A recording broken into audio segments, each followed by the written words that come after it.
káàbọ̀ sí abala Funfact gbogbo ẹ̀yin olólùfẹ́ ìmọ̀ọ́mọ́ níbikíbi tí ẹ bá tó mi yálà lórí ìtàkùn ayélujára ní ẹ̀rọ amóhùnmáwòrán tàbí ẹ̀rọ ìbánisọ̀rọ̀ èmi ọmọ yín náà ni òrèǹtẹ̀ yín àyànfẹ́ yín Bolanle Oni Story. Lórí ètò tòní mo fẹ́ sọ̀rọ̀ nípa ìtàn Alajo Somolu. Kí ni ìdí tó máa fi ń sọ wípé orí ẹ̀ pé bíi Alajo Somolu tí ó fi ọdún 3 gba àjọ láì kọrúkọ sílẹ̀ láì sì kí owó kó fún ẹnikẹ́ni tó ẹ ṣe kí ni kẹ́ ẹ máa wo abala Funfact torí pé ẹ máa kẹ́kọ̀ọ́ mẹ́kọ̀ọ́ ẹ máa kọ́ ìmọ̀ mọ́ ìmọ̀. Gẹ́gẹ́ bí ìtàn fi yé wa èèyàn ni bàbá Alajo Somolu o. Bàbá Alajo Somolu ò kọ̀ jáde láti ibì kan, èèyàn ni wọ́n, kódà wọ́n gbé ilé ayé. Orúkọ Alajo Somolu ni Pa Alpheus Taiwo Olúláìkè. Wọ́n jẹ́ ọmọ bíbí ìlú Ìsànyìn ní ìpínlẹ̀ Ògùn. Gẹ́gẹ́ bí ìtàn fi yé wa ìbẹ́ta náà ni bàbá náà ṣùgbọ́n àwọn méjì wọ́n kú nígbà tí wọ́n wà ní kékeré. Wọ́n lọ sí ilé ẹ̀kọ́ St John àti St Christ Cathedral ìyẹn ní ìlú Èkó. Nígbà tí wọ́n parí ilé ẹ̀kọ́ wọ́n fi wọ́n sí abẹ́ ọ̀gá àrọ́jayé láti máa kọ́ iṣẹ́ aránṣọ ìyẹn tí gbogbo á mọ̀ sí fashion designing. Ìgbà tí wọ́n kọ́ṣẹ́ tán wọ́n kọ́ṣẹ́ fún ọdún 9 gbáko. Ìgbà tí wọ́n kọ́ṣẹ́ ìtàn wọ́n bẹ̀rẹ̀ sí ní máa ṣiṣẹ́ tiwọn. Àmọ́ iṣẹ́ náà ò wá déédéé, ọjà ò wá dáadáa. Ìyẹn ni bàbá náà fi wá pinnu pé láti lọ sí orílẹ̀-èdè Cameroon. Ìgbà tí wọ́n lọ sí orílẹ̀-èdè Cameroon wọ́n lọ sí orílẹ̀-èdè Cameroon ní ọdún 1950. Wọ́n padà sí orílẹ̀-èdè Nàìjíríà nìyẹn ní ọdún 1954.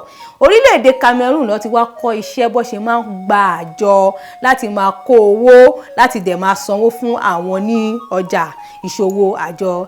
Ìgbà tí wọ́n dé sí orílẹ̀-èdè Nàìjíríà ìlú Somolu ni wọ́n tẹ̀dó sí, wọ́n bẹ̀rẹ̀ sí ní máa gba àjọ. Ṣùgbọ́n orí bàbá náà pé dáadáa. Bàbá náà mọ ìjìnlẹ̀ ìṣirò. Ìgbà tí bàbá yìí ń gba àjọ kò sí kan tó dàbí ẹ̀rọ ìṣirò tí gbogbo á mọ̀ sí calculator àbí ẹ̀rọ ìbánisọ̀rọ̀ tí gbogbo á lè ṣe minus plus kò sí nǹkan tó jẹ́ bẹ́ẹ̀.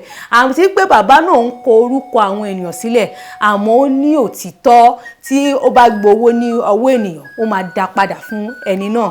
Èyí ni ó ṣe jẹ́ káwọn èèyàn máa wò pé irú alájọ wo lélẹ̀ tí ó mọ ìṣirò tí ó ní ọpọlọ tí ó sì jẹ́ olótìtọ́ ènìyàn. Tí a bá dẹ̀ rí àwọn ènìyàn máa ń sọ wípé orí mi pé bí bàbá Alajo Somolu tí ó ta mọ́tò láti máa fi lọ ra kẹ̀kẹ́. Ìtàn yìí bẹ̀rẹ̀ láti orí bàbá Alajo Somolu.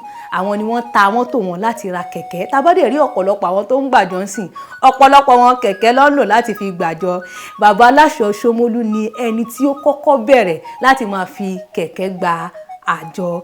Tí a bá wá rí ìtàn bàbá Alajo Somolu ẹ rí pé bàbá yìí jẹ́ olóòótọ́ ó sì jẹ́ ẹni tí ó ní ìmọ̀ ní ìṣirò àti láti máa gba owó àwọn ènìyàn.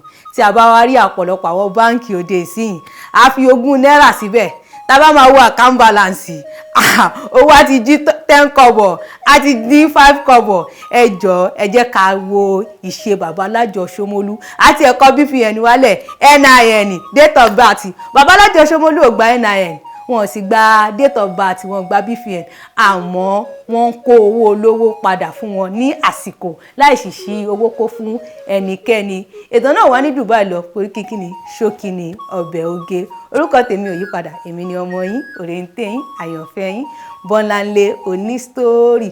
Wọ́n wá ń fi àsìkò kí gbogbo ìrólùfẹ́ ìmọ̀ọ́mọ́ pé ó dàbọ̀.